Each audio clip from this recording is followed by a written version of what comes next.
এক টুকটা KG kindergarten আছে না, কেজিতে তো কেজি সাইজই দেয়। 3 বছর শিশু শ্রেণী, মানে ক্লাসে উঠার আগে বলে 4 শ্রেণী, শিশু শ্রেণী, পুলাপান শ্রেণী, নাবালেক শ্রেণী, দুধ খাওয়া শ্রেণী, ফিডার শ্রেণী, এই করিয়া তারপর এগুলো যায়। 10-12 খান বই দিয়েছে, তা পারে না বইয়ে নীতি। শেষ কাজে ও তো বইয়ে আনতে পারে না, ভাবি আপনি নিয়ে আসেন। এই ভাবি দেহের একটা সম্মেলন করছে, প্রত্যেকটা কেজি স্কুলে একটা ভাবি সম্মেলন বাচ্চা কাচ্চাদের ওর মধ্যে দিয়ে কয় মহিলা গাছতলা বসে বসে যত গিবাত শিকাত পচা দড়ি দরবার করতে তালে তাই।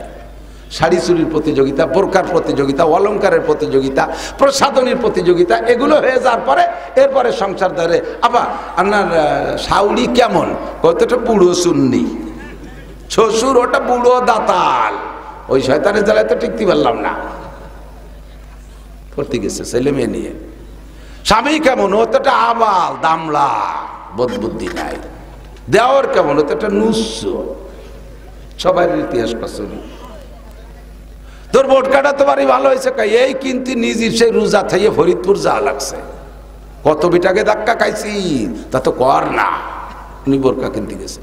বিসমিল্লাহির রহমানির রহিম।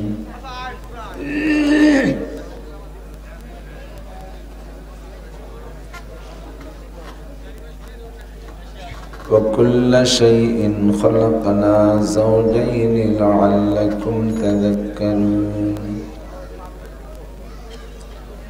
وقال تعالى وخلقناكم أزواجا وقال النبي صلى الله عليه وسلم طلب العلم فريضة على كل مسلم سبحانك لا علم لنا إلا ما علمتنا إنك أنت العليم الحكيم رب اشرح لي صدري ويسر لي أمري واحلل عقدة من لساني يفقهوا قولي رب زدني علما اللهم بارك لنا في رجب وشعبان وبلغنا رمضان اللهم أرنا الحق حقا وارزقنا اتباعه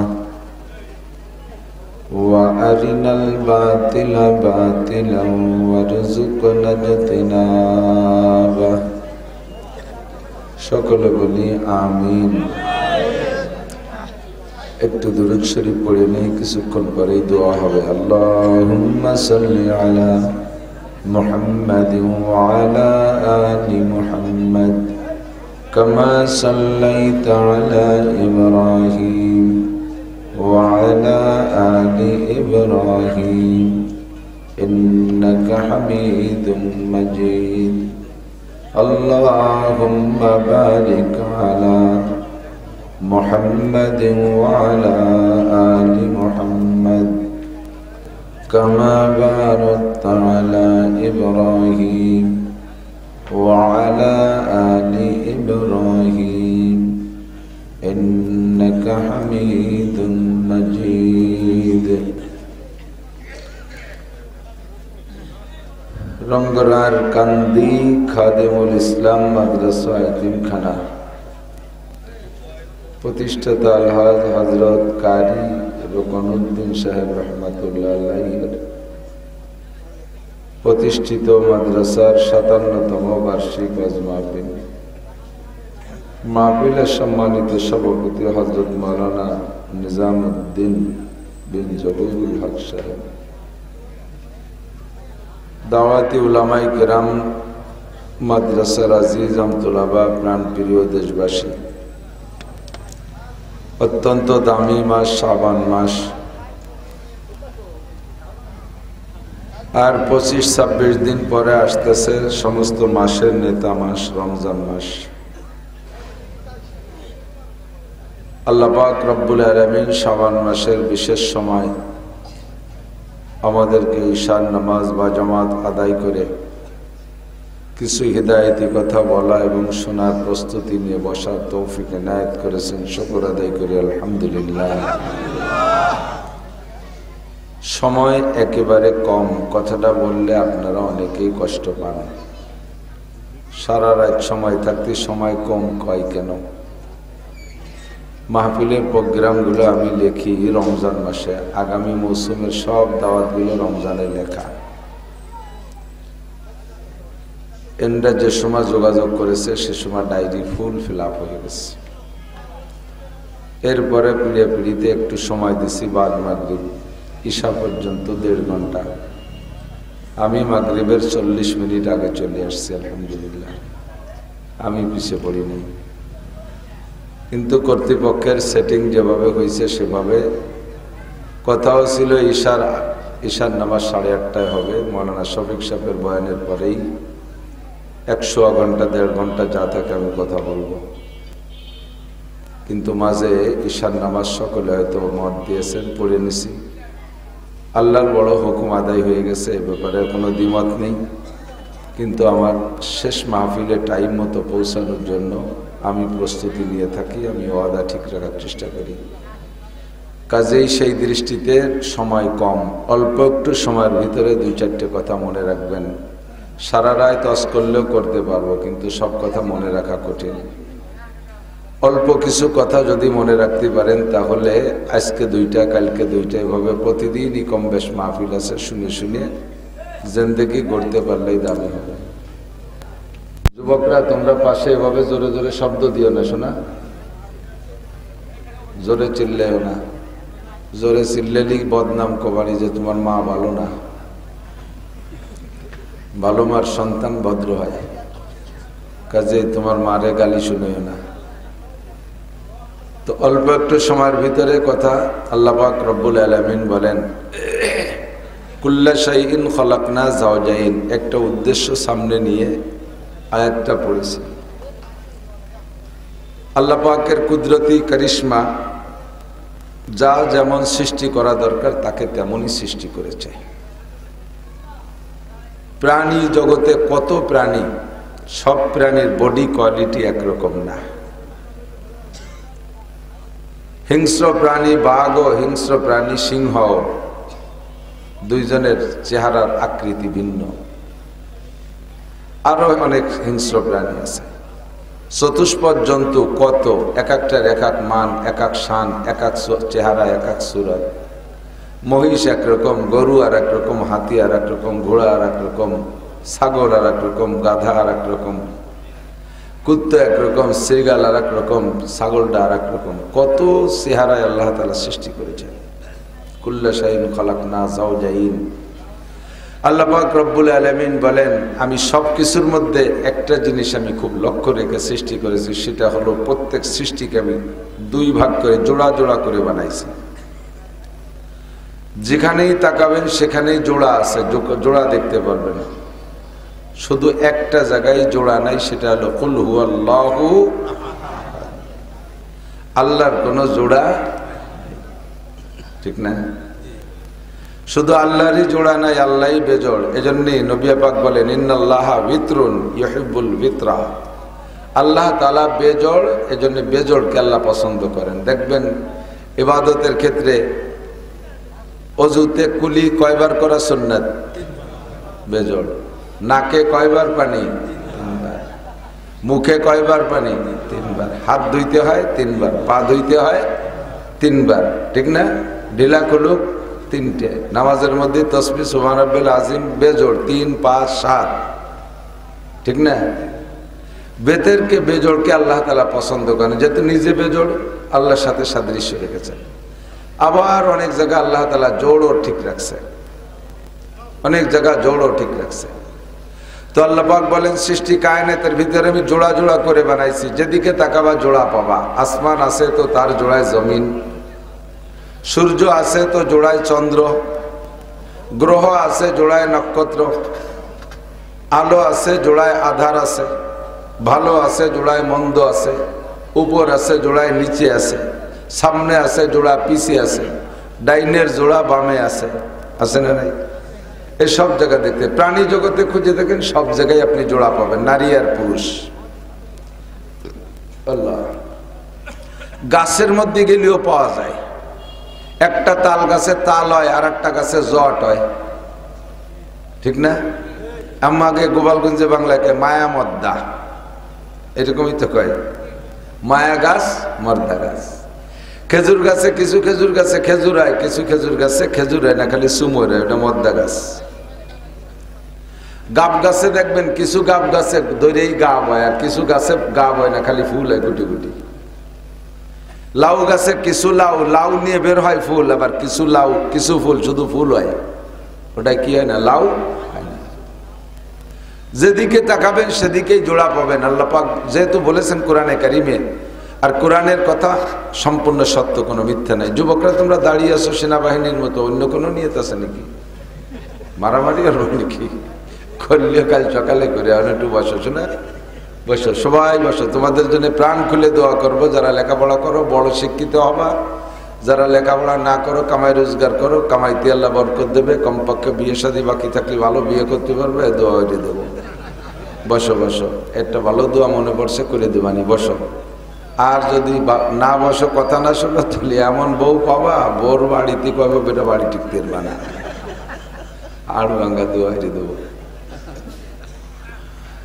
তো কুল্লা শাইন খালাকনা যাওজাইন, সব জায়গা জোড়া আছে। এরকম জোড়া বানাইলেন কেন?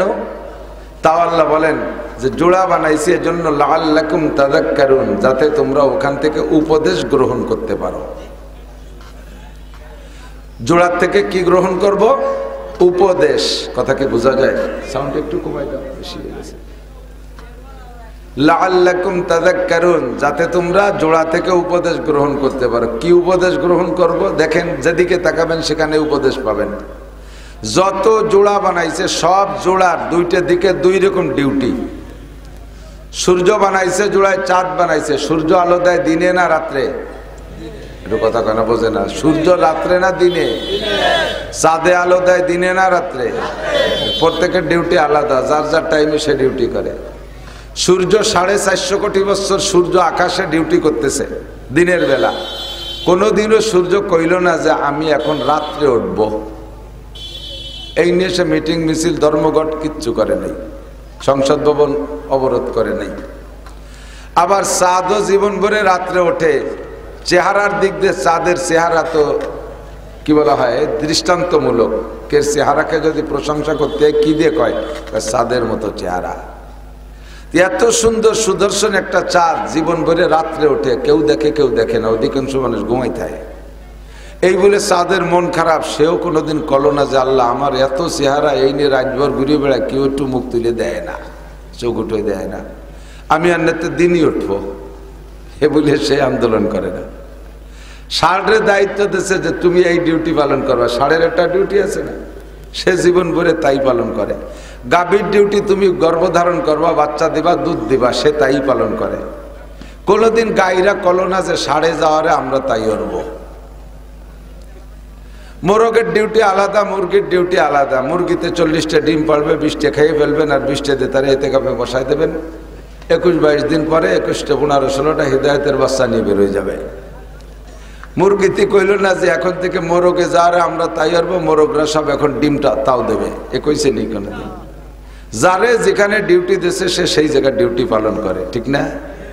আর সকলের উপর দিয়ে আল্লাহ তাআলা কর্তৃত্ব দিয়েছে মানুষকে, বিশেষ করে আমাদের হাতের নাগালে যা আছে। গরুটা আমি পালি, মুরগিটা আমি পালি, মোরগটা আমি পুষি, ছাগলটা আমি পুষি, কুত্তাটা আমি পুষি। ওরে আমি খাওয়াই, আমি কিছু খেদমত করি, কাজেই ওর উপরে হস্তক্ষেপ করার ক্ষমতাও আল্লাহ আমাকে দিয়ে দিয়েছে। আপনি যে বলদ গরু দিয়ে হাল চাষ করেন, এখন তো হাল চাষ বলদ গরুতি না, মেশিনই হয়ে গেছে। যে সময় হাল চাষ করতেন, কিছু কিছু গরুর নাম ছিল বদনাম, জুমাইল গাড়ে দিলি শুয়ে পড়তো, মনে আছে নি মুরব্বীরা? ওর নাম গড়িয়ে গরু। ওর নাম কি? গড়িয়ে গরু। তো রাতভর তারে জম্মের খান খাওয়াইছেন, সকালবেলা 2 বালতি কুড়ো পানি সুলা ভুসি দিয়ে খাওয়াইয়ে নিয়ে আলে জুড়ে দিয়েছেন, উনি টান টান হয়ে শুয়ে পড়ছে, চসবে না, বই চসতে পারবে না। তো এইরকম যদি এই গড়িয়ে গরুরে জম্মের খান খাওয়ানোর পরে সে যদি আলে যাইয়ে শুয়ে পড়ে, তাহলে তার সম্পর্কে আপনি একটা সিদ্ধান্ত নেবেন না? কি সিদ্ধান্ত? ভাই জবই দিয়ে খাবেন কোরবানির সময়, নয় আটে নিয়ে বেশি ফেলে দেবেন। তোরে আর বসি খাচ্ছি না, শয়তান। 1 মন খেড়ের দাম 1200 টাকা, খেড়ো মাইফি বিক্রি হয়। তো গাইডারে দায়িত্ব দিচ্ছেন তুমি বাচ্চা দিবা আর দুধ দিবা। সে যদি বাচ্চাও না দেয়, দুধও না দেয়, তার ব্যাপারে আপনি সিদ্ধান্ত নেবেন। তারে আর কলই খাওয়াবেন না, বসি খাওয়াবেন না, ভালো খানা খাওয়াবেন না। হয়তো কুরবানির হাটে বেসবো, নাহলে এবারই কুরবানিতে জবই দিয়ে খাবো। এই কর্তৃত্ব আপনার আছে না নাই? আছে। মোরগের দায়িত্ব দিচ্ছেন যে বাড়ি 20-22টা মুরগি আছে, সামনে আমাদের ডিমগুলো ফুটাইতে হবে, তুমি ডিউটি করবা। সে মোরগ খালি আজানি দেয়, কোনো এ মোরগরে আর রাখবেন, ওরা জবই দেখে বেলা দেবেন। মুরগির দায়িত্ব দিচ্ছেন, সে মুরগি ফ্যামিলি প্ল্যানিং এর সাথে যোগাযোগ করে ডিম ডাম পারে না, বাদ কন্ট্রোল করছে। কি এটা ঝামেলা! এই মুরগিরে আর পালবেন, খুদগুলো খাওয়াবেন, ওর ব্যাপারে আপনি সিদ্ধান্ত নেবেন, ঠিক না? আল্লাহ পাক লাআল্লাকুম তাযাক্কারুন, ওখান থেকে উপদেশ নিয়ে আসো, ওখান থেকে উপদেশ নিয়ে আসো। কুল্লা শাইইন খালাকনা যাওজাইন, কুল্লা শাইইন খালাকনা যাওজাইন, সব জায়গা জোড়া বানাইছি লাআল্লাকুম তাযাক্কারুন, যাতে তোমরা সেখান থেকে উপদেশ গ্রহণ করতে পারো। কি উপদেশ? কয় অখালাকনাকুম আজওয়াজা, সবাইরে যেমন জোড়া বানাইছি তোমাদেরকেও জোড়া বানাইছি। সবার যার যার আলাদা আলাদা ডিউটি আছে, তোমাদেরও নারী পুরুষের ডিউটি আলাদা। সবাই মিলে এক ডিউটি করলে হবে না, সবাই মিলে এক কাতারে দাঁড়াইলে হবে না, সবাই সমান অধিকার চাইলে হবে না। যার যার জায়গায় সেই থাকো। পুরুষের ডিউটি বাইরে, নারীদের ডিউটি ঘরে। পুরুষদেরকে আল্লাহ পাক বলেন আর রিজালু কাওয়ামুনা আলান নিসা, পুরুষদেরকে বডিগতভাবে শক্তিশালী বানাইছি। এদের হার্ট ভালো, এদের লাংস ভালো, এদের শক্তি ভালো, এদের বাহু শক্তিশালী, এরা বডিতে জোয়ান হয় বেশি। বাহিরের যত কাজ আছে পুরুষরা করবে। এরা বাইরে গেলে কোনো ঝুঁকি নাই, কোনো রিস্ক নাই, কোনো অ্যাক্সিডেন্টের ভয় নাই। ট্রাক চালাবে পুরুষ, বাস চালাবে পুরুষ, খেতে কাজ করবে পুরুষ, মাঠে কাজ করবে পুরুষ, সাগরে কাজ করবে পুরুষ, জঙ্গল কাটবে পুরুষ। বাহিরে যত কাজ আছে সব পুরুষে করবে। মেম্বার হবে পুরুষ, চেয়ারম্যান হবে পুরুষ, উপজেলায় যাবে পুরুষ, এমপি হবে পুরুষ, মন্ত্রী হবে পুরুষ, প্রাইম মিনিস্টার পুরুষ, প্রেসিডেন্ট হবে পুরুষ, জজ হবে পুরুষ, ডিসি হবে পুরুষ, আরে পুলিশ হবে পুরুষ, আর্মি হবে পুরুষ। সব বাইরের কাজগুলো পুরুষরা করবে। আর আমি ভাগ করে দিচ্ছি নারীদের কাজ কোন জায়গায়। ওয়াকারনা ফি বুয়ুতিকুন্না ওয়ালা তাবাররাজনা তাবাররুজাল জাহিলিয়াতিল উলা। মহিলা তুমি বড় নরম জাতি, তুমি বড় আদরের জাতি, তুমি বড় মায়ার জাতি। তোমাকে নিয়ে ঝুঁকি আছে, তোমাকে নিয়ে রিস্ক আছে। তুমি থাকবা ঘরের ভিতরে, তোমার ডিউটি ঘরের ভিতরে, তুমি ওখানে থাকো। দেখো মুরগি তার দায়িত্ব যথাস্থানে পালন করে, গাভীটা তার দায়িত্ব যথাস্থানে পালন করে। একজনে আর একজনের জায়গায় যাইতে চায় না। নারীরা থাকবা ঘরের ভিতরে, তোমাদের ডিউটি হলো প্রত্যেক 3 বছর পর পর, 3, 4, 5 বছর পর পর একটা নেক সন্তান দিবা। শামসুল হক ফরিদপুরি দিবা, বাহিদদের আব্দুল আজিজ সাহেব দিবা, আরে আশরাফ আলী আকরাম আলী জন্ম দিবা, আব্দুল গফফার দিবা, শেখ মুজিবুর রহমান দিবা, জিয়াউর রহমান দিবা, এরশাদ সাহেব দিবা। দামি দামি নেক সন্তান তুমি প্রোটেকশন দিবা। তোমার দায়িত্ব এইটা। তোমার গাভীটা যদি বাচ্চা না দেয়, দুধ না দেয়, তুমি যেমন তার বিপক্ষে অ্যাকশনে যাও, ও মহিলা তুমিও যদি তোমার দায়িত্ব পালন না করো, আমি আল্লাহ পাক রব্বুল আলামিন তোমার উপরে কর্তৃত্ব খাটাবো। আমিও তোমার এগেনস্টে আমি অ্যাকশনে চলে যাব। তোমাকে আমি তোমার সম্মান থেকে নিচে নামাইয়া দেব।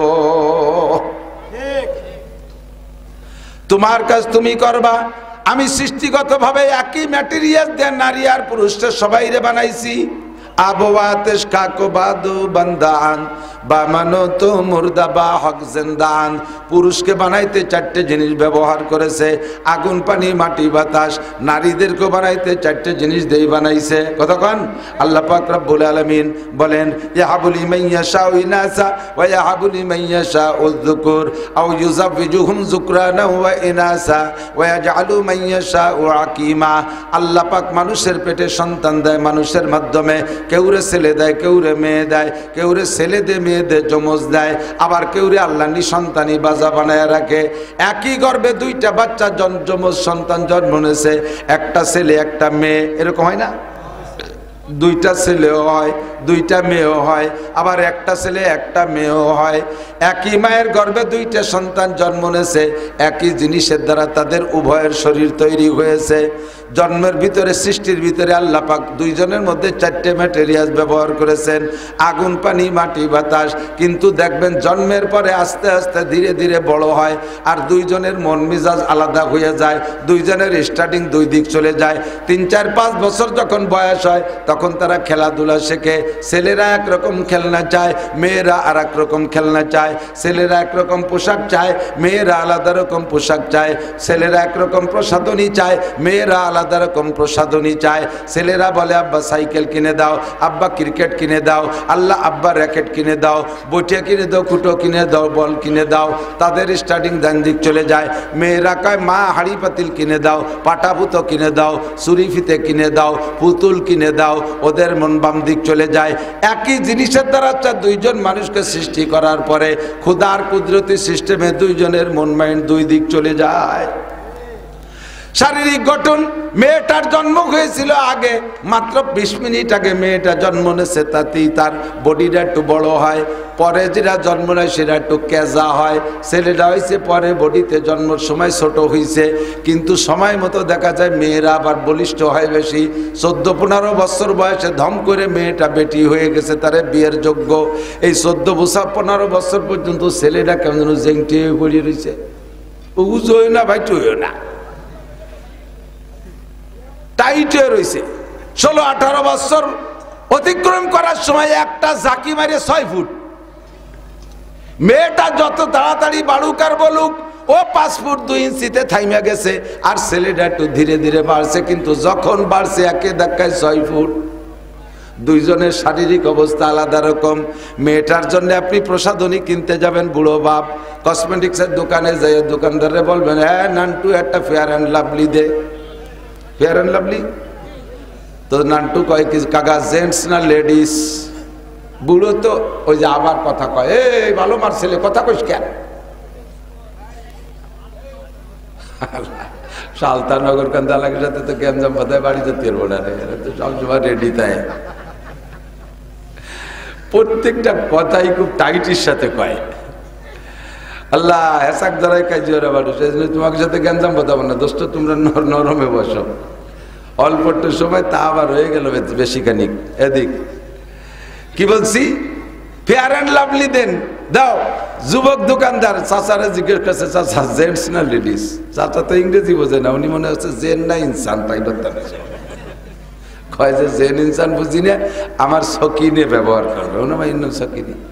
তখন যুবক বলছে, কাকা ঠিক আছে বুঝছি, জেন্টস লেডিস বোঝা লাগবে না। বুঝাইতে চাইছে জেন্টস আর লেডিস, নারী আর পুরুষ, ত্বকের মধ্যে আল্লাহ পার্থক্য করে দিছে। নারীদের জন্য যে ত্বক আল্লাহ দিয়েছে, ওই ত্বকের জন্য ফেয়ার অ্যান্ড লাভলি আলাদা। ওই ফেয়ার অ্যান্ড লাভলি যদি যুবকরা ব্যবহার করে, পুরুষরা ব্যবহার করে, তাদের চেহারা নষ্ট হয়ে যাবে, তাদের ত্বক নষ্ট হবে। পুরুষের জন্য বানাইছে যেটা, এটা যদি নারীরা ব্যবহার করে তাদের ত্বক নষ্ট হবে। বোঝা যায় আল্লাহ পাক সব জায়গায় পার্থক্য করে দিয়েছে। কতক্ষণ ঠিক কি ঠিক না? শারীরিক গঠনে পার্থক্য। ধীরে ধীরে যখন বড় হয়, ছেলেদের সাবালেগ হওয়ার আলামত ভিন্ন কিছু। মোজ গজাবে, দাড়ি গজাবে, গলার এখানে একটা কাঠি হবে, কণ্ঠ মোটা হয়ে যাবে। অন্যান্যভাবে বোঝা যায় ছেলেটা সাবালেগ হয়েছে। আর মেয়েরা সাবালেগ হইলে তাদের শারীরিক গঠনের পরিবর্তন অন্য জায়গায়। একই জিনিস দিয়ে তৈরি, আল্লাহ পাক 2 ভাগ করে কি সুন্দর বড় করতেছে। আল্লাহু আকবার। দুইজনই সাবালেগ হয়ে গেছে। দেখবেন মেয়েটা আওয়াজ দিলে কেমন আওয়াজ হয়, মেয়েলি একটা কণ্ঠ আছে। আর ছেলেরা আজান আওয়াজ দিলে বাঘের মতো গর্জে ওঠে, কণ্ঠ পরিবর্তন হয়ে যায়, ঠিক না? আল্লাহু আকবার। আল্লাহ পাক রব্বুল আলামিন বলেন, এই জন্য আমি নারী আর পুরুষকে 2 ভাগ করে দিয়ে প্রত্যেকের ডিউটি আমি আলাদা করে দিয়েছি, প্রত্যেকের ইবাদত বন্দেগী আমি পার্থক্য করে দিয়েছি। পুরুষের উপরে পর্দা ফরজ, নারীদের উপরে পর্দা ফরজ। কতক্ষণ? পুরুষের উপরে পর্দা ফরজ, নারীদের উপরে পর্দা ফরজ। এই পর্দা, পর্দা শব্দ, পর্দা একই পর্দা, আরবিতে বলে হেজাব। সতর, সতর বা হেজাব বলে, এর নাম হলো পর্দা। আমরা বাংলায় বলি, উর্দুতে বলি পর্দা। কথা কি বোঝা যাচ্ছে? পর্দা শব্দটা পুরুষের জন্য যা, নারীর জন্য পর্দা শব্দ। তবে এই পর্দা কিন্তু উভয়ের একই রকম। বোঝেন নাই কথা? উভয়ের পর্দা কি একই রকম? এক বাড়ি 10 জন পুরুষ থাকে, কোনো মহিলা নাই, ও বাড়ি কোনো বেকি বেড়া দেয়া লাগে না, বাউন্ডারি বেড়া দেয়া লাগে না, ঠিক না? এক বাড়ি একটা মহিলা থাকলে তার সিকিউরিটির জন্য চতুর্পাশে কমপক্ষে পাটখড়ি দিয়ে হোক আর কলার পাতা দিয়ে হোক বেড়া দিয়ে তারে ঘিরে রাখা লাগে। পুরুষেরও পর্দা আর নারীরও পর্দা। পুরুষ রাস্তাঘাটে যাইতে পারে, গায়ে মাথায় কাপড় দেয়, শুধু নাভির উপর থেকে হাঁটুর নিচ পর্যন্ত এইটুকু একটা গামছা দিয়ে পরে আটকায় রাখলে হয়, অথবা একটা 3 কোয়ার্টার প্যান্ট পরলেই তার ফরজ ঢাকা হয়ে গেছে, তার পর্দা হয়ে গেছে। এবার নারীর পর্দা কেমন? চুলের আঘাত থেকে পায়ের তালু পর্যন্ত সব জায়গা ঢেকে রাখতে হবে। শুধু তাই নয়, তার মুখের আওয়াজ পর্যন্ত পর্দায় রাখতে হবে, তার পায়ের আওয়াজ পর্যন্ত পর্দায় রাখতে হবে। এমন বাড়ির 4 দেওয়ালের ভিতরে হাঁটবে মহিলা, পায়ের আওয়াজ যেন এমন শব্দ না হয় যে শব্দের আওয়াজ অলটপকায় বাইরের পুরুষের কানে যায়। শরীরে এমন একটা ঝাঁকুনি যেন না হয় অলংকারের ঝনঝনি শব্দ পর্দার আড়ালে বাউন্ডারি বেড়ার বাহিরে পর পুরুষের কানে যায়। মহিলা যদি দিনে রাত্রে তিলাওয়াত করে, কোরআন শরীফও তিলাওয়াত করে, ওই তিলাওয়াতের আওয়াজ যদি অলটপকায় বাইরের কোনো পুরুষের কানে যায়, যতজন পুরুষে তার তিলাওয়াতের আওয়াজ শুনবে ওই মহিলা তিলাওয়াতের নেকি তো পাবেই না, পাবে না, বরঞ্চ অতজন পুরুষের সাথে তিলাওয়াতের সময় তার জিনার গুনাহ লেখা হবে। অথচ পুরুষে তিলাওয়াত করবে জোরে জোরে, পুরুষে আওয়াজ করে তিলাওয়াত করবে। পুরুষের তিলাওয়াতের মধ্যে জোর হইলে দোষ নাই, বরঞ্চ জায়গায় জায়গায় জোর হইলেও ভালো। আর মহিলার আওয়াজ জোরে হইলে তিলাওয়াতের মধ্যে গুনাহ হবে। পুরুষে মুনাজাত করবে, কান্নাকাটি করবে, চিল্লাই চিল্লাই কাঁদতে পারে, কিন্তু মহিলা যদি ঘরের মধ্যে মুনাজাত করে চিল্লাই চিল্লাইয়া, তার ওই মুনাজাতের আওয়াজ যদি বাইরে রাস্তাতে পর পুরুষরা শোনে, যতজন পুরুষে শুনবে মুনাজাত তো তার আসমানে যাবেই না, অতজন পুরুষের সাথে তার জিনার গুনাহ লেখা হবে। লাআল্লাকুম তাযাক্কারুন, হে মহিলা, সব জোড়ার থেকে তুমি শিক্ষা গ্রহণ করো। তোমাদের ইবাদত তোমরা বুঝে নাও, পুরুষের ইবাদত পুরুষে বুঝে নাও। পুরুষে যত ওপেন জায়গা, খোলা জায়গায় ইবাদত করবে তার তত নেকি বেশি হবে। আমরা ঈদের নামাজ পড়ি খোলা জায়গায়, কতক্ষণ? বিশ্ব ইজতেমায় 1 কোটি মানুষ খোলা জায়গায় নামাজ পড়ি, চরমুনার ময়দানে 1/2 কোটি মানুষ খোলা জায়গায় নামাজ পড়ি, প্রত্যেকটা মাহফিলি যাই খোলা জায়গায় নামাজ পড়ি, জুমার নামাজ ওপেনে পড়ি, ঈদের নামাজ ওপেনে পড়ি, জানাজার নামাজ ওপেনে পড়ি, ইবাদত বন্দেগী খোলামেলা করি, জিকির ফিকির জোরে জোরে জোরে করি।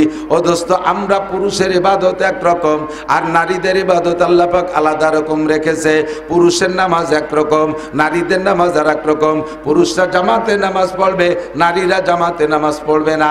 পুরুষে ইমামতি করতে পারবে, নারী যত বড় আলেমা আর শিক্ষিতা হোক না কেন কোনো দিনও মহিলারা ইমামতি করতে পারবে না। ফরজ নামাজের ইমামতিও করতে পারবে না, সুন্নাত নামাজের ইমামতিও করতে পারবে না, নফল নামাজের ইমামতিও করতে পারবে না। মহিলারা কোনো জায়গায় ইমামতি করতে পারবে না, ঈদের নামাজের ইমামতি করতে পারবে না। মহিলারা জামাতে নামাজই পড়বে না, মহিলারা মসজিদেও যাইতে পারবে না। কেন যাইতে পারবে না? সমস্যা আছে। মহিলারা যদি মসজিদে যাওয়ার অনুমতি পায়, এর নাম বাংলাদেশ। অনেকে হজ করে আইসে দিয়েছে, হ্যাঁ মক্কা দেখলাম, মদিনায় দেখলাম, সৌদি আরব দেখলাম, আমাকে বাঙালি হুজুররা খালি মশলা বানায়। সৌদি আর বাংলাদেশ এক হবে না কোনোদিন। আরাফাতের ময়দানে হজের দিন 9 তারিখ মাগরিবের আজানের পরে আরাফাত থেকে মুজদালিফার দিকে রওনা দিতে হয়। হাজার হাজার হাজিরা গাড়িতে যায়, ট্রেনে যায়, বিভিন্ন মাধ্যমে যায়। আবার লক্ষ লক্ষ হাজিরা পায়ে হেঁটে এই 11 কিলোমিটার যায়। আমি একবার পায়ে হেঁটে গেছি 13 সালে। 1 কোটি খানিক মানুষ, 300-350 মিটার চওড়া রাস্তা। এই একসাথে মানুষগুলো রওনা দেয়, হাঁটা লাগে না। শুরুতে 2-3 মাইল হাঁটা লাগে না, খালি পড়িয়ে না যান। পড়িয়ে গেলে আর অজহীন হয়ে যাবে। টাইনি টুরে দাঁড়ায় থাকবেন, অন্যাসে স্রোতের গতিতে সরতে থাকবেন, আপনার হাঁটা লাগবে না। নিঃশ্বাস নিয়ে ছাড়বেন, এত চাপা চাপ দম ছাড়তে জানবার হয়েছে। উপর দিয়ে হেলিকপ্টারে করে পানি ছাড়ে, আবার পাইপের মাথায় এরকম 5টা করে সিক দিয়ে আছে, তার মাথায় দিয়ে পাইপ দিয়ে পানি ছাড়ে, শিশিরের মতো ঠান্ডা পানি।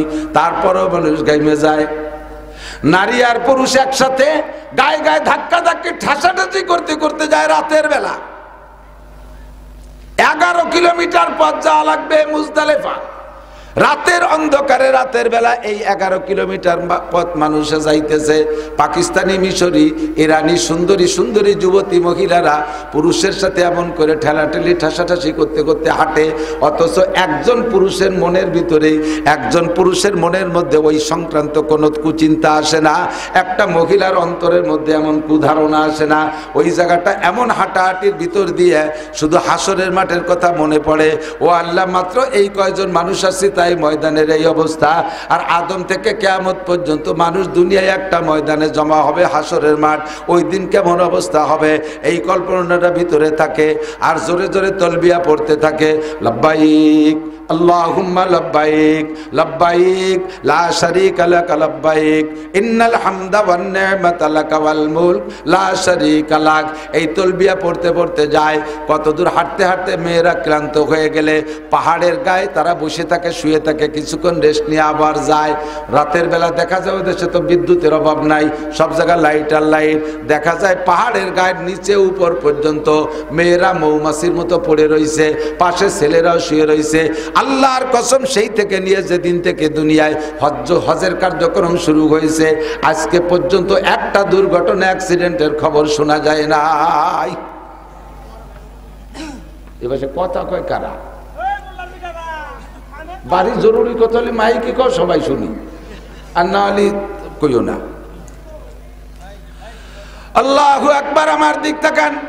আর বাংলাদেশে আপনারও জানা আছে, আমারও আল্লাহ বিল্লে করেন, কিন্তু মেয়েগুলো কতটুকু নিরাপদ আছে আপনি জানেন না।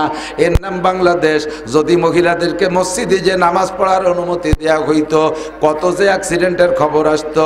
এক তো তাদের এই শ্লীলিত হানির অ্যাক্সিডেন্ট, 2 নম্বরে আর একটা সমস্যা আছে, মহিলাদের সাথে থাকে ছোট মোটো বাচ্চা কাচ্চা, মসজিদে যাইয়া পেশাব পায়খানা করে নষ্ট করে। হজে যারা গেছেন তারা থাকলে সাক্ষী দেন, বিশেষ করে মদিনায় দেখবেন, মদিনায় মসজিদে নববীতে এই পেশাব করিয়ে পায়খানা করিয়ে পোলাপান নষ্ট করে ফেলাইছে। আর তাই বারবার ঝাড়ুদাররা, খাদেমরা পরিষ্কার করতেছে, বলার তো কায়দা নেই। বিদেশ থেকে পোলাপান নিয়ে গেছে, একটুকে এমা টেমা ডিম আন্ডা বাচ্চা সব কোটে নেই, তাই নিয়ে গেছে হজ করাতে, জন্ম হজি এগুলো করাতে নিয়েছে, মসজিদ নষ্ট করে ফেলায়। হাদিসে আসছে আল্লাহ নবী বলেন, বাচ্চাদের মসজিদে নেওয়া আর নামাজ পড়ানোর বয়সও হুজুর সীমা রাখা দিয়ে দিয়েছে। একটু এসে গেল বলে যাই, খেয়াল করেন। মুরু সিবিয়ানাকুম বিসসালাতি ওয়া হুম আবনাউ সাব'i সিনিন। নবী পাক বলেন, তোমাদের বাচ্চাদের বয়স যখন হবে 7, একটুক্ষণ কয়, তখন তাদের নামাজের অর্ডার করবা, তার আগে করবা না। আল্লাহদের ঠেলায় একটুক তা 2 বছর 3 বছর 4 বছর 5 বছর তা মসজিদে কিছু আদব লেহাজ বোঝে না, তাই নিয়ে যায় মসজিদে, নিয়ে বড় 2 জন মুসল্লির মাঝখানে একটা গ্যাটিস ডুয়ে দিছে। এই গ্যাটিস যাওয়া তো মসজিদের কিছু বোঝে না, নামাজের শুরু থেকে শেষ পর্যন্ত সব মুসল্লিদের ক্ষতি করে। এই ব্যাসপুর আছে না, ব্যাসপুর, ওই যে আমাকে ব্যাসপুর মসজিদে, ইস্টার্ন মসজিদ নামাজ পড়তে গেছি, দেই যে একটু একটা বছর 4 বয়স হবে, দাদাই নিয়ে গেছে এই পুতারে, পাশে নিয়ে দাঁড়াইছে।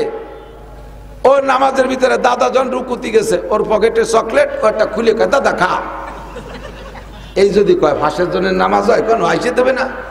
সে তো বড় খেমটি কুমটিতে রয়েছে, আসে নাই।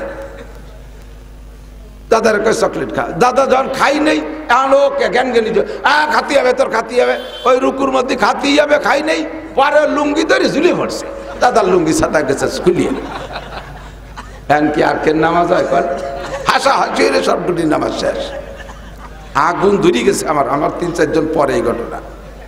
পরে বললাম, মিয়া বুড়ো হয়ে গেছে, বাতাসে কোরআন হাতে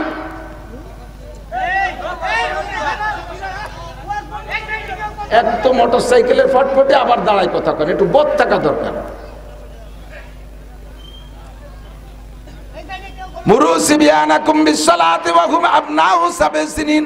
এক মসজিদে নামাজ পড়তে গেছি, ইমাম সাহেব একটুকারটা নিয়ে গেছে আল্লাহদের কড়ি, এই আল্লাহদের কড়ি নিয়ে মেম্বারের পর বসাইতে উনি নামাজে দাঁড়াইছে। ও কি বসে থাকছিস? এমনি জামানার একটুকটা ফুটেই কম্পিউটার বোঝে, ফেসবুক মোবাইল দেখতে দেখতে সব গেছে পাইয়ার। রুহু তো 1 সময় পয়দা, যে বাড়ি যে কটা হবে সালের পর আইসে থায়ে বানাইছে, বুড়োকে সব দিয়ে বতি হয়ে গেছে। কি বুঝা যে বোঝে তা কর কায়দা নেই। আরো হুজুর গেছে মেয়ে বেশি ভটফটি হয়, বসাই তুইছে 1 রেখাত 2 রেখাত অতি অতি ও সবকয় কাতারের মধ্যে দিয়ে তওয়াফ করে আইছে। যার সামনে যায় তার তো মেজাজ আগুন হয়ে যাচ্ছে, কিন্তু নামাজের মধ্যে কিছু করতে পারে। লাস্টে যা করছে যাইয়া ঘুরিয়ে যাইয়া ইমামের সামনে দাঁড়াই, ওর বাপের সামনে দাঁড়াইয়া পায়জামা রাবার নামাই দিয়ে দাঁড়াই সেন্সানে মুতিয়ে দিচ্ছে। এমন সকালে একটা অ্যাক্সিডেন্ট হয়ে গেছে, নামাজ ছাড়িয়ে দেন। আমি যে অ্যাক্সিডেন্ট তোরে করা দরকার দাদা, আনিস কি জন্যি ছাড়ে না কি বাড়ি নেড়ু, উনারটা খালি নেড়ু। এই বক্তারাও সাথে ছেলেপেলেদেরকে পোলাপান নিয়ে যায়, আমার মেজাজ আগুন হয়ে যায়। আমার 7টা ছেলে মেয়ে, 5টা ছেলে, 2টে মেয়ে, আমি জিন্দেগিতে একটা পোলাপান আমি সাথে নেই না, একটারও নেই না। সেদিন এক বক্তার আমি সতর্ক করে দিছি যে ভাই এভাবে বাচ্চা কাচ্চা নিয়েন না, রাস্তাঘাটে অ্যাক্সিডেন্ট হলে আপনি বাপ মরেন সাথে গোষ্ঠী শুদ্ধ মরবে, পোলাপানগুলো মরবে। রাস্তাঘাটে ডাকাতি হতে পারে, বড় মানুষ ডাকাতির আক্রমণ তার একটা সহনীয় ক্ষমতা আছে, ওই পোলাপান ডাকাতি রাতে রামদাও দেখলে স্টক করে মরে যাবে। এই কইতে 5-6 দিন পরে সেই বক্তা ডাকাতি রাতে ধরা পড়ছে কিশোরগঞ্জ। শেষে আমার ফোনে কয় যে হুজুর তওবা করছে, জীবনে নেব না। ছেলে মেয়ে কেউ কেউ ইদানিং দেখতেছি এর ফ্যামিলি সব বউ নিয়ে আসে ওয়াজ করতে, বউরে মাস্তুরাতের বক্তা, তবলিগালা রয়েছে মাস্তুরাতের তবলিগ, আর এরা হচ্ছে মাস্তুরাতের বক্তা। বউ নিয়ে আসে ভিতরে ঢুয়ে দিচ্ছে, তুমি ওয়াজ করো বিটিকে, আর লাস্টে ফিটিয়াটা যাতে ঘটি কম্বল গুছায় গাড়িতে উঠেইও। এর কোনোটা আমার ভালো লাগে না। এসে গেলে এখানে পেয়ে গেলাম আর কি। সাতের আগে বাচ্চাদেরকে মসজিদে নেবেন না, 7 থেকে পড়ার হুকুম করবেন, 7 আগে পড়তেও বলবেন না, স্কুল কলেজে যাওয়ার জন্য বিরক্ত করবেন না। প্রথম সন্তান হইলে মানুষের তাড়াতাড়ি তাদেরকে লেখাপড়া শিখে পণ্ডিত বানাতে চায়। দিদি এক টুকটা কেজি কিন্ডারগার্টেন আছে না, কেজি তো কেজি সাইজই দেয়। 3 বছর শিশু শ্রেণী, মানে ক্লাসে উঠার আগে বলে 4 শ্রেণী, শিশু শ্রেণী, পুলাপান শ্রেণী, নাবালেক শ্রেণী, দুধ খাওয়া শ্রেণী, ফিডার শ্রেণী, এই করিয়া তারপর এগুলো যায়। 10-12 খান বই দিয়েছে, তা পারে না বইয়ে নীতি। শেষ কাজে অত বইয়ে আনতে পারে না, ভাবি আপনি নিয়ে আসেন।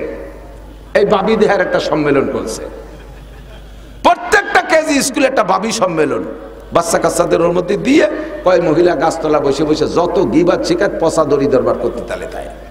শাড়ি চুরির প্রতিযোগিতা, বোরকার প্রতিযোগিতা, অলংকারের প্রতিযোগিতা, প্রসাধনীর প্রতিযোগিতা, এগুলো হয়ে যাওয়ার পরে এরপরে সংসার ধরে। আবার আপনার শাউরি কেমন, কতটা বুড়ো সুন্নি, শ্বশুর ওটা বুড়ো দাতাল, ওই শয়তানের জ্বালায় তো টিকতে পারলাম না, পড়তে গেছে ছেলে মেয়ে নিয়ে। স্বামী কেমন, ও তো একটা আবাল দামলা, বোধবুদ্ধি নাই। দেওয়ার কেমন, ও তো একটা নুস্য, সবার ইতিহাস পছন্দ। তোর বোট কাটা তোমারই ভালো হয়েছে, এই কিন্তু নিজের সেই রোজা থাইয়ে ফরিদপুর যা লাগছে, কত বিটাকে ধাক্কা খাইছি তা তো কর না। উনি বোরকা কিনতে গেছে। এই বোরকা, প্রসাধনী, অলংকার, এইগুলোর প্রতিযোগিতা আর পারিবারিক গিবাদ, আর এ নিয়ে এ করতে গেছে ওই কেজি স্কুল খুলিয়ে। ছোট্ট ছোট্ট এক টুকটা মার দিতে ধুমা মায়, অত বারিষ্কার কয়েছে 4 বছর বয়স হয়ে গেলে এখনো ম্যাট্রিক পাস করলো না, কবে লেখাপড়া করবে, এখন ইংরেজিতে কথা বলতে পারে না। আবাল তুই কয় লাইনি পড়ি তুইছিস, আমি তো 2.5 পাস। উনি পুরো 2 না, উনি 2.5, আর এক টুকটা ইংরেজিতে কথা কতে পারে না, তার জন্য তার মারে। আমাকে হুজুর রাও এই 3-4 বছরে তাই নাকি, হুজুর আমার একটা সূরা আর রহমান শুনতে পারে, সরা এই 4 বছর আর রহমান মুখস্থ করছিস, ওর 30 বছরও 30 পারা মুখস্থ হবে না। ব্রেন একবার হিট হয়ে গেলে, সেট গরম হয়ে গেলে, ওর তো এখন সে ধারণ ক্ষমতা হয় নাই।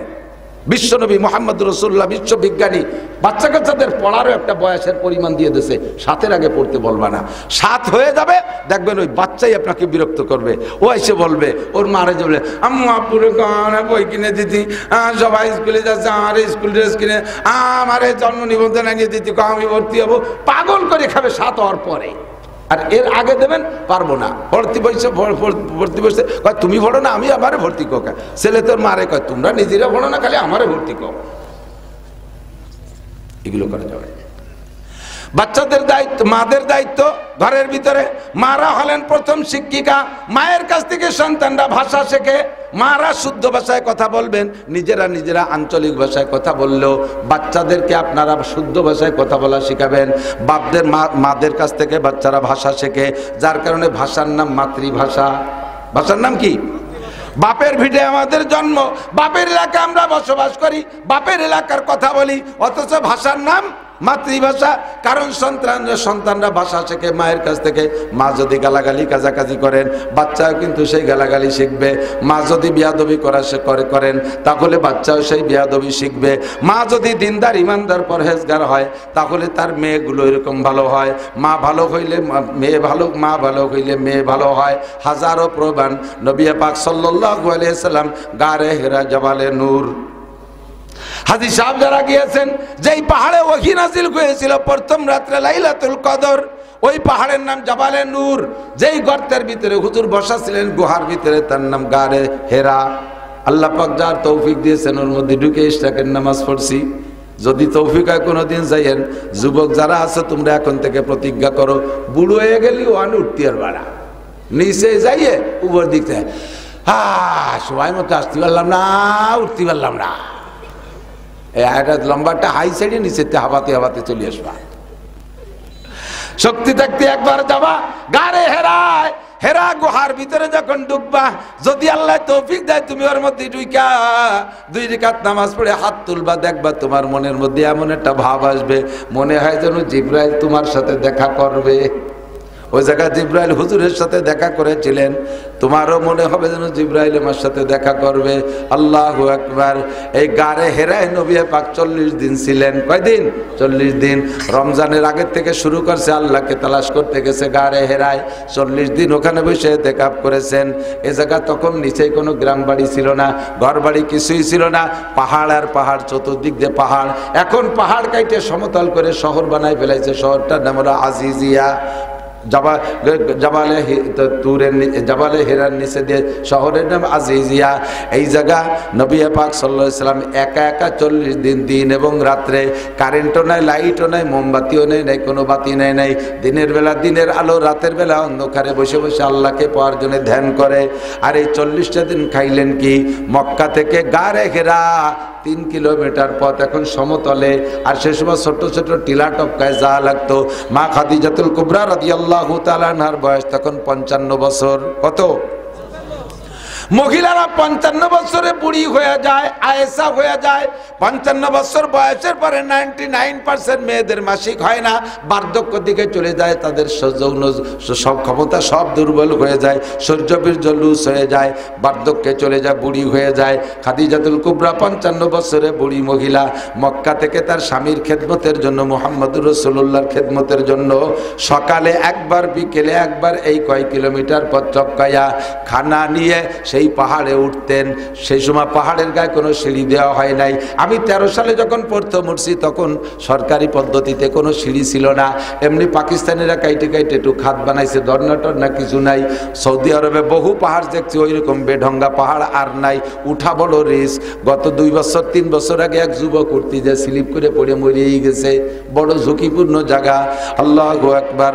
ওই জায়গা খাদিজাতুল কুবরা বিনা সিঁড়িতে কিভাবে উঠতেন ডেলি 2 বার আল্লাহই জানে। নবী পাকের খেদমত, স্বামীর খেদমতের জন্য খাদিজা 2 বেলা খাবার নিয়ে যাইতেন। এই খেদমত ফাতেমা রাদিয়াল্লাহু তাআলা আনহা দেখেছেন। মদিনায় যাওয়ার পরে হাজী সাহেব যারা দেখেছেন, একটা মসজিদ আছে মসজিদে নববীর পাশে, ছোট্ট একটা মসজিদ, মসজিদের নাম মসজিদে আলী। 4 সাহাবার নামে 4টে ছোট্ট মসজিদ আছে। মসজিদে আবু বকর, মসজিদে উমর, মসজিদে ওসমান, মসজিদে আলী। এই 4টে ছিল ওনাদের বাড়ি, ওনাদের বসত বাড়ি।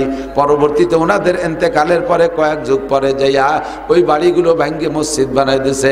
ছোট ছোট মসজিদ, অর্থাৎ নামাজ পড়তো, ওর মধ্যে নফল নামাজ, ওক্তীয় নামাজ পড়তো মসজিদে নববীতে। পরবর্তীতে এবার যে দেখলাম ছোট মসজিদ কয়টা ভাঙ্গে 2টে মসজিদ আছে। মসজিদে আবু বকর, মসজিদে উমর, 2টে মসজিদ আছে। আল্লাহ। হযরত মসজিদে আলী যে জায়গা, ওই জায়গা হযরত আলীর বাড়ি। হযরত আলী রাদিয়াল্লাহু তাআলা আনহু আর ফাতেমা রাদিয়াল্লাহু তাআলা আনহা রাতের বেলায় স্বামী স্ত্রী শুয়ে আছে। গভীর রাত্রে ঘুমের ভিতরে হযরত আলী ফাতেমাকে বলছে, ইয়া ফাতেমা তুজিনি বিল মা, ফাতেমারে একটু পানি পান করাও। এটা কি স্বপ্নে বলছে না সজাগ হয়ে বলছে তা ফাতেমা ট্রাই করে নাই। পানি দাও, পানি খাবো, এই শব্দ পাইয়া ফাতেমা ঘুম থেকে উঠে যাইয়া দৌড়ে গিয়ে পানি নিয়ে আসছে। পানি এনে দেখে, গ্লাসে পানি এনে দেখে স্বামী আলী ঘুমিয়ে আছে। চিন্তার মধ্যে পড়ে গেলেন, আমি যদি এনাকে এখন ঘুম ভাঙ্গাইয়া পানি পান করাই, সারাদিন পরিশ্রম করছে, পরিশ্রান্ত ক্লান্ত মানুষ, কাঁচা ঘুম ভাঙ্গায় পানি পান করাইলে ঘুমের ক্ষতি হবে, শরীরে কষ্ট হবে। কাজেই কি করব, সজাগ করব কি করব না। আবার যদি আমারও ঘুম আসছে, আমি যদি গ্লাস রাইখে দিয়ে ঘুমাইয়া যাই, পুনরায় পানি চাইলে দিতে পারি কি পারি না, এই দ্বিমুখী সমস্যার ভিতরে পড়ে যে উনি এবার চিন্তা করলেন যে না, তাহলে ঘুমও ভাঙ্গাবো না আর আমিও ঘুমাবো না। পানির গিলাস হাতে নিয়া সারা রাত মাথার কাছে দাঁড়িয়ে আছে, এক পলক আর ঘুমায় নাই, বিছানায় পিঠ দেয় নাই। ফজরের সময় যখন বিলাল আজান দিয়েছে, বিলালের আজানের আওয়াজ হযরত আলীর কানে গেলে আলী ঘুম থেকে উঠছে, ফাতেমা আলীকে এখনো পর্যন্ত ডাকেন নাই। ঘুম থেকে উঠে দেখে বাম পাশে ফাতেমা নাই, সজাগ হয়ে চোখ খুলে দেখে মাথার কাছে দাঁড়িয়ে আছে ফাতেমা, হাতে এক গিলাস পানি। জম করে উঠে বলে, ও ফাতেমা খবর কি, ফামা বালুকে, তোমার খবর কি, পানি হাতে দাঁড়িয়েছো কেন, পানি খাবা?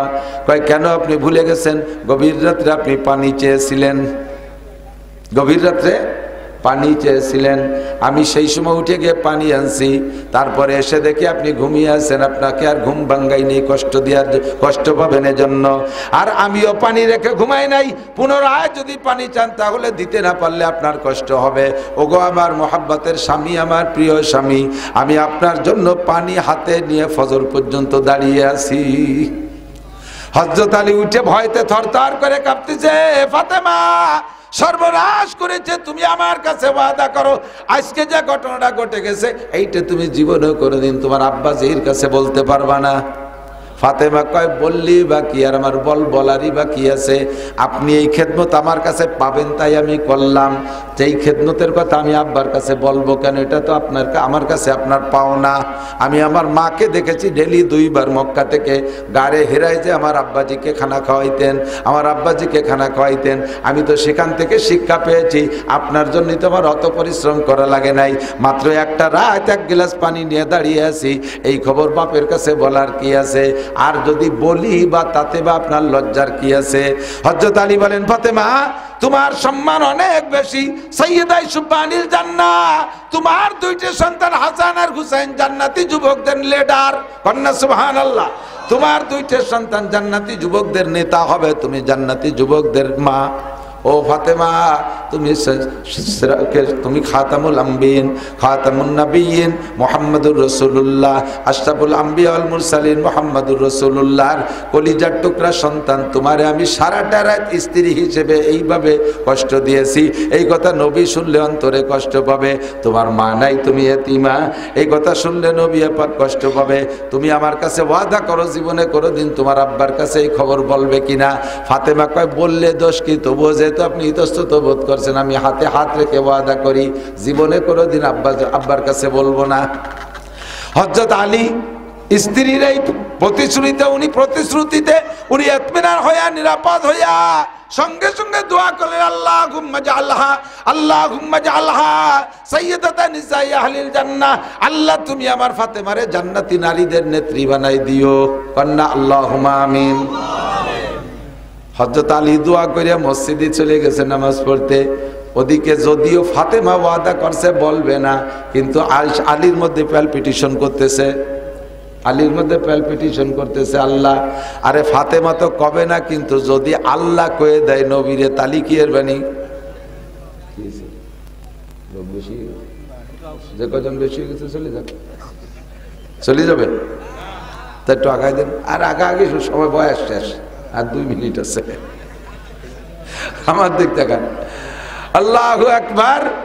আমি যত ভালো আজ করো আপনারা খুশি হবেন, আর ওনাকে নজর হলে এই পাশে ঘর বানাই দিতে হবে, ও আমি পারিনি, হলো শফিকির কাজ। সবাই বসেন, পকেটে হাতে যা আছে ওইটা নগদ নিয়ে, ওই যে মৌলবী কজন আগে সেরি সাথে পয়সা দেওয়ার বাড়ি, একেবারে পয়সা আনিতে পারি কোনো মৌলবী উঠে গেলি।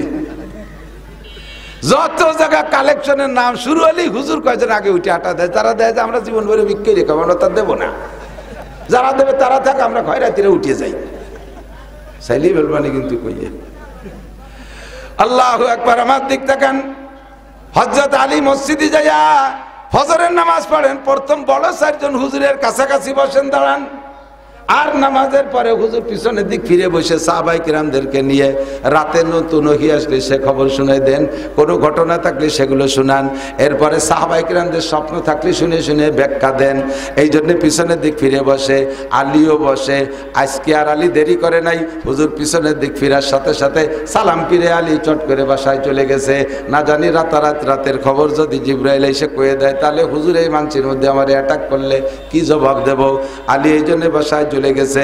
হুজুর যখন পিছনে ফিরে বসছেন, দেখেন মসজিদে নববীর এক পাশে একটা গেট আছে, হাজী সাহেব যারা গিয়েছেন তার গেটটার নাম হলো বাবে জিবরাইল। ওই গেটটার নাম বাবে জিবরাইল। ওই গেটে ওই সময় হযরত জিবরিল আলাইহিস সালাম হাজির। হুজুর পিছন দিকে ফিরে জিবরাইলকে দেখছেন, জিবরাইল সালাম দিয়ে হাতছানি দিয়েছেন, তাহলে ইয়া রাসূলুল্লাহ হুজুর একটু উঠে আসবেন, মজলিসের মধ্যে বলা যাবে না। হুজুর জিবরাইলকে ওই সময় দেখে হুজুর একটু কম্পিত, আল্লাহ না জানি কোনো দুঃসংবাদ আসছে নাকি এত রাত্রে। আল্লাহু আকবার। হুজুর ওখানে গেছেন, হুজুরকে জিবরাইল কানে কানে বলতেছেন, ওগো আল্লাহর নবী, অর্ধ রজনীতে আলী আর ফাতেমার মধ্যে এই ঘটনা ঘটছে। এরপরে আলী ফাতেমার কাছ থেকে অঙ্গীকার নিয়েছে খবরটা আপনার কাছে কোনোদিন বলবে না। আর এই কথার পর আলী খুশি হইয়া আল্লাহ পাকের কাছে দোয়া করেছেন, আল্লাহ সেই দোয়া কবুল করেছেন। আপনার ফাতেমাকে আল্লাহ জান্নাতি নারীদের নেত্রী ঘোষণা দিছে। হুজুরের মেয়ে ফাতেমা জান্নাতি সমস্ত নারীদের নেত্রী। এই খবরটা হুজুর শুনলে হুজুর বেজার না খুশি? এই খুশি সামলাইতে না পারে সাহাবায়ে কিরামদেরকে বললেন, আলাইকুম বিল মাকান, তোমরা যে যে জায়গা আছে ওই জায়গায় বসে থাকো, নড়িও না, আমি খবরটা জায়গা মতো পৌঁছে আসি। ওই জায়গার থেকে এবার আলীর বাড়ির দিকে হুজুর আস্তে আস্তে গুড়ি পায়ে হাঁটতেছে।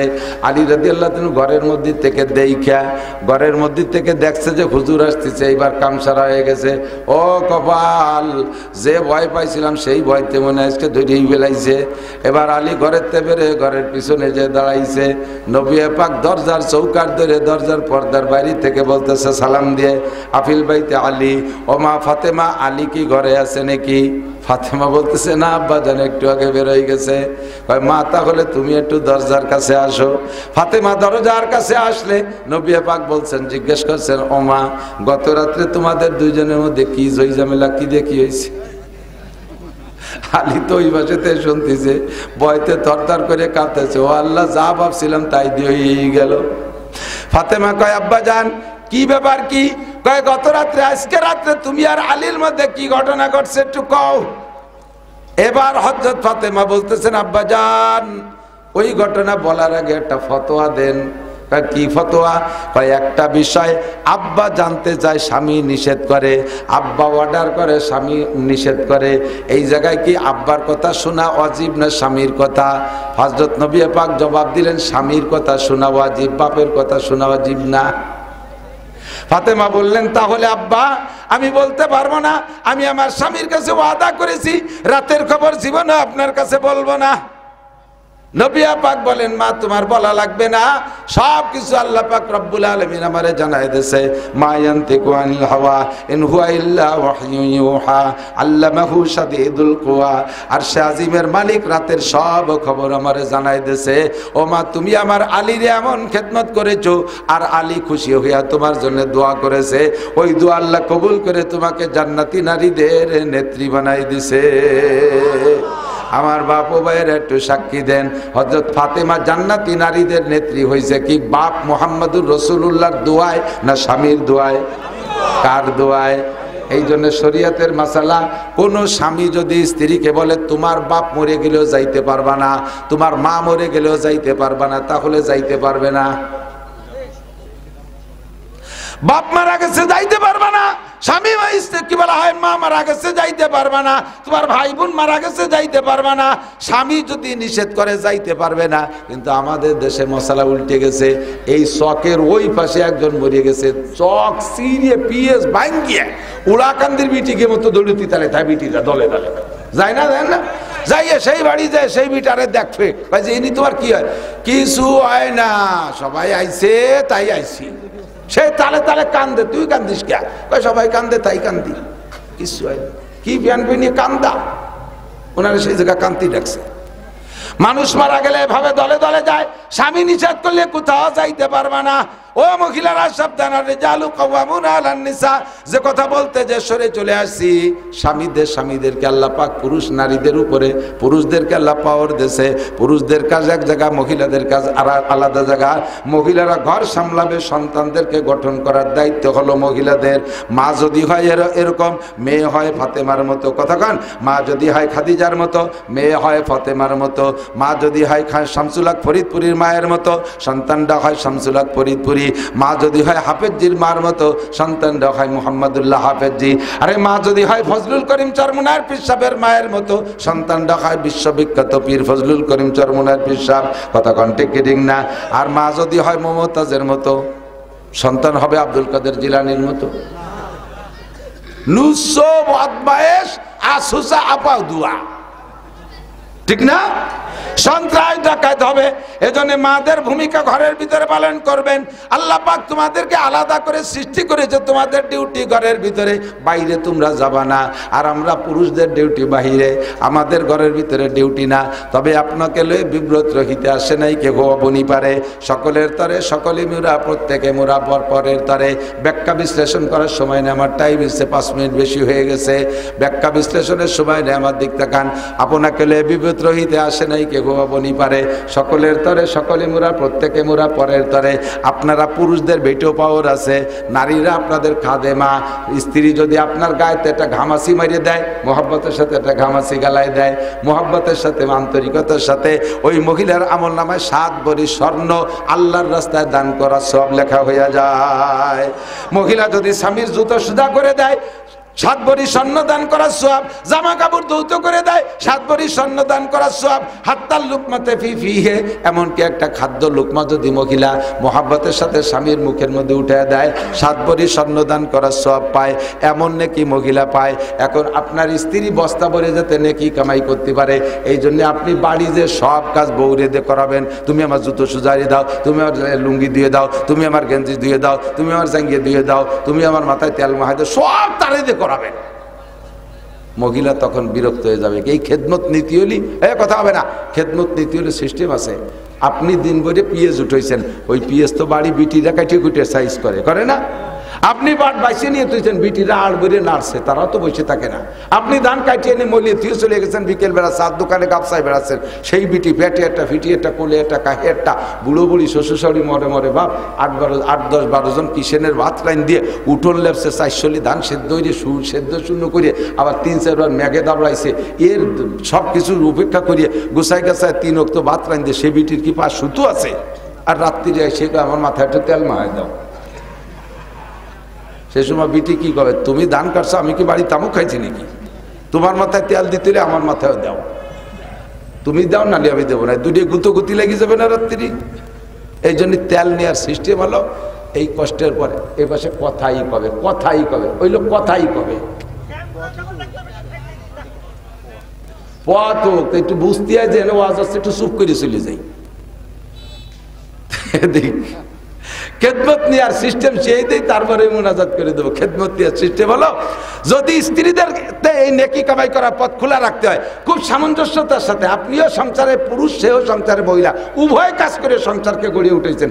আপনি খালি পাইকারি খেদমত নেবেন, তারে কিছু করবেন না, তা তো না। খেদমত যদি একটু নীতি হয়, রাত্রি বেছেনে ছেলে মেয়েরে শোয়াই দিয়ে দুইজনে যখন আলাদা বিছানে যাবেন, শস্য তেলের শিশি একটা নিয়ে যাবেন। তুমি দিন ভরে কত কাজ করছো, তোমার তো মাথা ব্যথা হতেছে, আসো তোমার মাথায় একটু তেল দিয়ে দিই। এই করে যখন আপনি তেলের শিশি হাতে নেবেন, লাইভ দিয়ে হাতের থেকে কাড়িয়ে নেবে, আপনি শোন আপনার মাথায় দিয়ে দেই, সহজে তেল পাবেন। আর যদি আমার একটু তেল দাও, তুমি আমারে দিয়ে দাও, তাহলে দেবো না। এই দুটো মাথা বাড়ি বাড়ি হতে ঘুম শেষ। আপনাকে বিব্রত রহিতে আসে নাই কেহ বনি পারে, সকলের তরে সকলে মোরা, প্রত্যেকে মোরা পরে তরে। আমি যদি ইচ্ছা করি, আমি যদি বলি যে এই যুবকরা, এই এলাকায় আমার বহুত ভক্ত যুবক আছে, আমার কাপড় চোপড় ময়লা হয়ে গেছে, রাস্তায় রাস্তায় থাকি, আর তোরা আমার কাপড় করে একটু ধুয়ে দেয়, ধুয়ে দেওয়ার লোক আছে না? বিশেষ করে মাদ্রাসার ছাত্ররা আছে না, স্কুল কলেজের যুবকরা আছে, বহুত মহব্বতের বন্ধু আমার আছে, এক করে ধুয়ে সাথে ধুয়ে আয়রন টায়রন করে দেবে। কিন্তু আজও পর্যন্ত আমি আমার কাপড় চোপড় বাড়ির মহিলাকে দিয়ে ধোয়াই না। আমার কাপড় আজকেও গুটি খানিক ধুয়ে বুলু টুলু দিয়ে সাইজ করে ধুয়েছি। আরও মাঝে মাঝে বাড়ির কাপড় চোপড় আর এক গাদে আমি ভিজে ধুয়েছি। ইনশাল্লাহ মাহফিলি শেষে বাড়িতে সেদিন দেবো রাতা নাই। আর ওয়াজের সিজন শেষ হয়ে গেলে গাই আছে দুটো, গাছ তো কাটি রীতিমতো আমার মাথায় আছে, কাশি আছে 5 খান, ডাঙ্গার কাজ, ক্ষেতের কাজ, চকের কাজ করা সব আছে। আমি উঠোন ঝাড়ু দিই, আমার বাথরুম আমি নিজে পরিষ্কার করি, পুরো বাড়ির বাথরুম আমি সাফ করি। তা বাড়ি বিটিরা কি ঘাস কাটে নাকি? বিটিরাও ঘাস কাটে না। অনেক বড় বাড়ি আলহামদুলিল্লাহ, 5টা 7টা ছেলে মেয়ে, আমার বুড়ি মা আছে, বড় ছেলেটা প্রতিবন্ধী, 2টে রুগীকে পালা লাগে, অবিরাম মেহমান আসতে তালেই আছে। বাড়ি অনেক কাজ, এত কাজ করে সে একা একা পারি ওঠে না। ছেলেরা সব পড়ে, মাদ্রাসায় পড়ে, তারা মাঝে মাঝে আসে, আত্মীয় স্বজন সবসময় আসে। এত কাজের ভিতরে আবার আমার এত খেদমত যদি তারে দিয়ে করাই, সে নেকিভাবে করার জন্য প্রস্তুত। কিন্তু আমার তো একটু বিবেচনা তার দরকার। থাল খানো ধুয়ে খাই না, অনেকে আছে আল্লাহদের ঠেলায় বলে থাল ধুয়ে দাও, ভাত কাড়িয়ে দাও। কে তুমি এত আল্লাহ দিয়েছো, নিজে কাড়ি খাতে পারো না? থাল খান ধুয়ে খালি কি হাতে গা হয় নাকি? আমারটা আমি করবো। আরে খুতবাতুল হাকামে দেখেন, খুতবাতুল হাকামে খুলে দেখেন, হুজুর সাল্লাল্লাহু আলাইহি ওয়াসাল্লাম নিজের গায়ের উকুন নিজে মারতেন, মাঝে মাঝে উকুন হইতো মারতেন, নিজের কাপড় নিজে সেলাই করতেন, নিজের জুতা নিজে সেলাই করতেন, জুতা পরিষ্কার করতেন নিজে। হুজুর এগুলো সব নিজে হাতে করতেন। কাজে আমরা সকলের তরে সকলে মোরা, প্রত্যেকে মোরা পরের তরে। আমাদের যার যার ভাগ করে দিচ্ছে, যার যার দায়িত্ব পালন করব। এখন এই দায়িত্ব পালন করতে পুরুষরা কোন জায়গায় যাবেন? পুরুষরা মাঠে মাঠে ওয়াজ শুনবেন আর তবলিগে যাবেন। তবলিগে যাবেন, তবে আলেমদের সাথে তবলিগে যাবেন। এই সন্ত্রাস পার্টি টঙ্গীর ময়দানে যারা খুনি আরে, ওরা কোনো তবলিগই না, ওরা সন্ত্রাস পার্টি। জাবাল গর্দার জিবিল্লাত না গর্দার, আগেও যা করে বেড়াতো এখন পাগড়ি বেঁধে তাই করে। কথা কন না কেন? আগেও যা করতে এখনো তাই করে। ইদানিং কি হচ্ছে জানেন? বিদেশি মেহমান আইসে ইস্তেমায়, এই 7 পার্টি একজনে যাইয়ে সে 4 মধ্যে 20 দিয়ে দিছে। ফেসবুক দেখে যুবকরা, তারা ফেসবুক দেখো, দেখবে তার মধ্যে আসছে ছবি সহ দিচ্ছে, সেই চূড়ানে ধরছে, একেবারে তারে চা খায় ছেড়ে দিছে, 20 দিছে কায়দা মতো দিয়া। আর তবলিগি যাবেন, আলেমদের সাথে তবলিগি যাবেন যদি কিছু শিখতে চান। সময় নাই বলতে পারলাম না। আলেমদের সাথে তবলিগি গেলে লাভটা কোথায়? আল্লাহ পাক কবুল করুক, বলেন আমিন। আর মেয়েদের জন্য